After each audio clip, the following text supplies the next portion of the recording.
நம்ம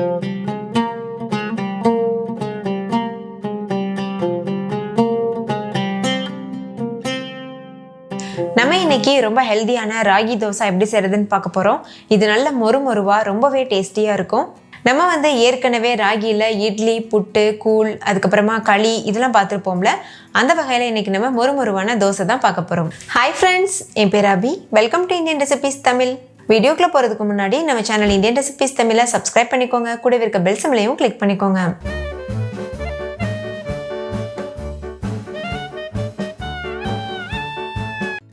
ஃபஸ்ட்டு இந்த ரெசிபி பண்ணுறதுக்கு ஒரு பவுல் எடுத்துக்கோங்க. அதில் 1 கப் அளவு கேழ்வரகு சேர்த்துக்கோங்க, அதாவது ராகி சேர்த்துக்கோங்க.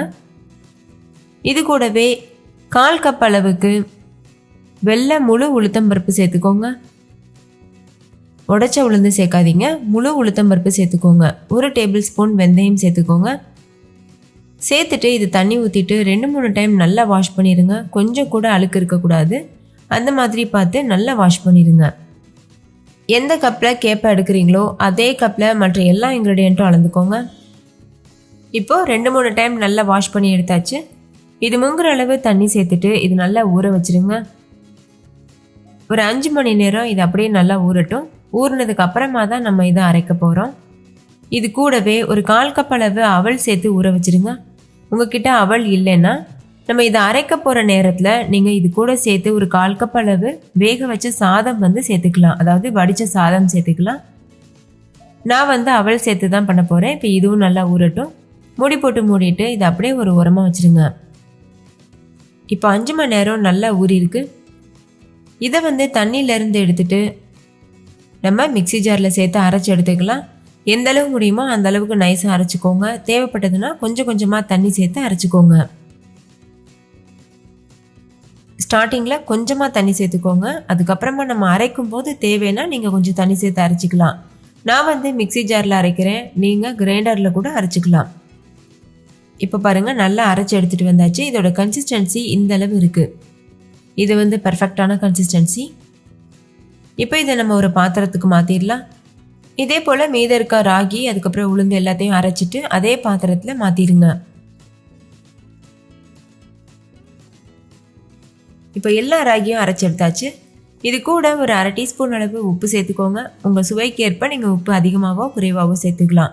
சேர்த்துட்டு கை வச்சு இதை நல்லா மிக்ஸ் பண்ணிடுங்க.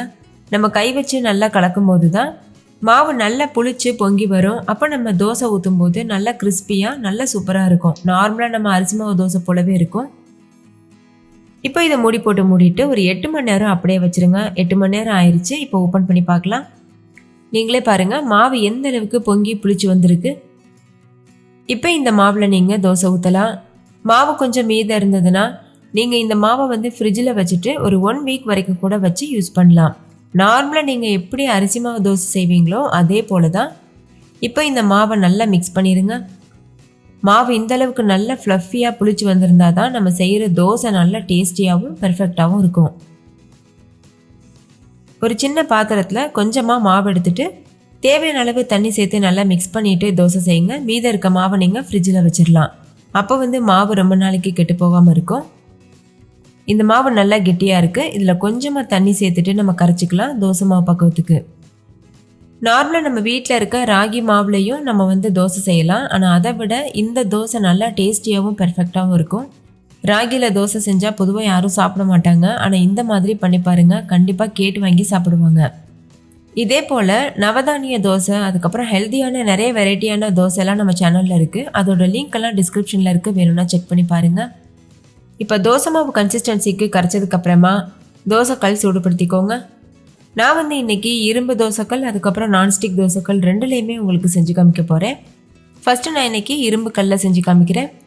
இரும்பு தோசைக்கல் நல்லா சூடானதுக்கப்புறமா கொஞ்சமாக தண்ணி தெளித்து அதை க்ளீன் பண்ணிடுங்க. அதுக்கப்புறமா தோசையை ஊற்றுங்க. இந்த மாதிரி நீங்கள் எண்ணெய் அப்ளை பண்ணிவிட்டு தோசை ஊற்றுவீங்கன்னா அந்த மாதிரி கூட பண்ணலாம். கொஞ்சமாக எண்ணெய் அப்ளை பண்ணிவிட்டு அதுக்கப்புறமா தோசை ஊற்றலாம்.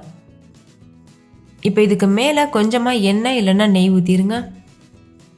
இப்போ தோசை நல்லா மொறுமொறுவாக வந்ததுக்கப்புறமா இதை நம்ம வெளியில் எடுத்துடலாம். நீங்களே பாருங்கள் எந்த அளவுக்கு பெர்ஃபெக்டாக வந்திருக்கு.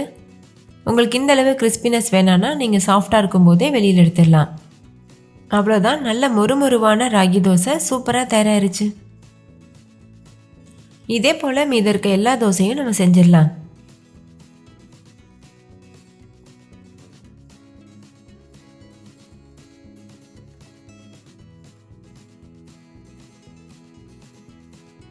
நான்ஸ்டிக் கல்லையும் அதே மாதிரி தான்.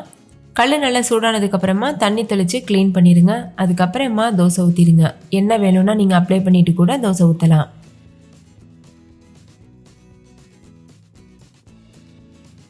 கொஞ்சமாக எண்ணெய் ஊற்றிட்டு தோசை நல்லா வெந்ததுக்கப்புறமா வெளியில் எடுத்துருங்க.